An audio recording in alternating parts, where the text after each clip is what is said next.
Malcolm Turnbull is with me, the former Prime Minister of Australia. How would you characterise the current state of the economy and the current feeling of what's going on in the country? Well, I would say generally good, but people are concerned about inflation. They're concerned about rates going up again. The Reserve Bank has put rates up again and have indicated they'll do so some more. So there is starting to be some concern, but of course that's what the central bank wants, right? They want people to pull their horns in a bit. The way of life in Australia, I mean, it's legendary for its high quality. The quality of life is superb. But that has also led to high deficits on trade. It's also led to an unbalanced economy quite often. I wouldn't agree with that. I think in terms of our quality of life, right. I think one of the big issues here we've got is housing affordability and inequality.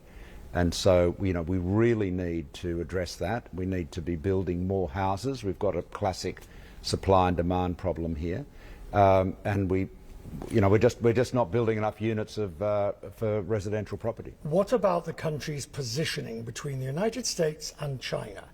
And Australia's done a very good act for many years at sort of not getting caught too much in the middle.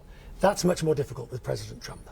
Well, it's also been made more difficult by a number of decisions that have been made recently. In fact, since I was PM, the AUKUS decision, to buy/build nuclear-powered submarines from the United States, more US bases in Australia. So, while we've got a Labor government, notionally centre-left, they have tipped further and further towards the United States. And of course the irony of this is that we are becoming more dependent on America right at the time when America is less dependable.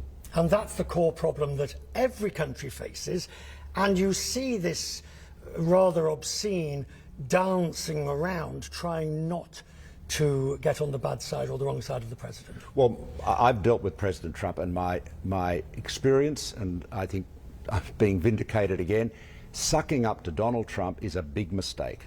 The way to win Trump's respect is to stand your ground, state your case, and not back down. And the grovellers, and look at the Europeans who rolled over at Turnbull last year, at the golf resort in Scotland, and were flattering him just as he was imposing a very unfair trade deal.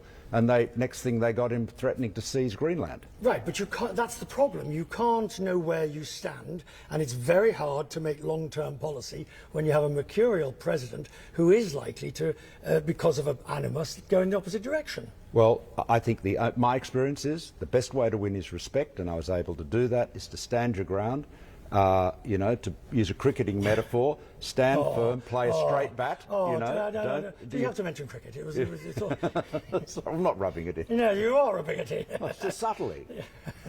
Like a brick.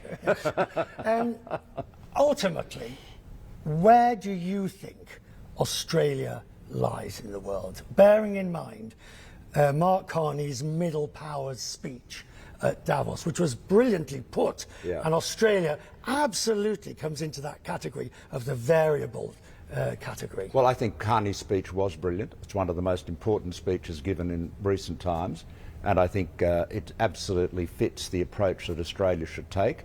Those of us who still believe in free trade and the rule of law, those of us who do not believe, as the US National Defence Strategy recently said, that the international rules-based order is a cloud castle abstraction, we need to work together, and that means middle powers like the UK, like the EU, like Canada, like Australia, should work together. I mean, we're all middle powers, Richard, apart from China and the US.